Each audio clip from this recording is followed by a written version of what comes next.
அனைவருக்கும் வணக்கம். 8/12/2024 அன்றைய நடப்பு நிகழ்வுகள் பார்க்க இருக்கிறோம். சென்னை முடிச்சூரில் ரூபாய் 43 கோடி செலவில் ஆம்னி பேருந்து நிறுத்துமிடம் உருவாக்கப்பட்டுள்ளது.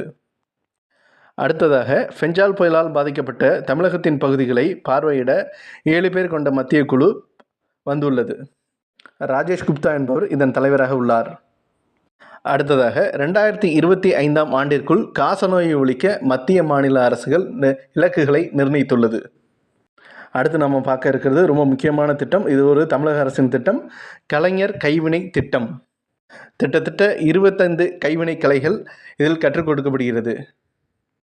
மேலும் இந்த திட்டமானது குடும்ப தொழில் அடிப்படையில் இயங்காது என தெரிவிக்கப்பட்டுள்ளது. இதன் சிறப்பம்சமாக கடன் உதவி, திறன் மேம்பாடு மற்றும் தொழில் முனைவோர் மேம்பாட்டு பயிற்சி வழங்கப்படுகிறது. இந்த திட்டத்தில் 3 லட்சம் ரூபாய் கடனுதவி வழங்கப்படுகிறது. 5% வட்டி மானியமும் 25% மானியமும் வழங்கப்படுகிறது. இந்த திட்டத்தில் சேர குறைந்தபட்ச வயதாக 35 நிர்ணயிக்கப்பட்டுள்ளது. அடுத்ததாக, 85 புதிய கேந்திர வித்யாலயா பள்ளிகளும் 28 புதிய நவோதயா பள்ளிகளும் உருவாக்க மத்திய அமைச்சரவை ஒப்புதல் தந்துள்ளது. நன்றி.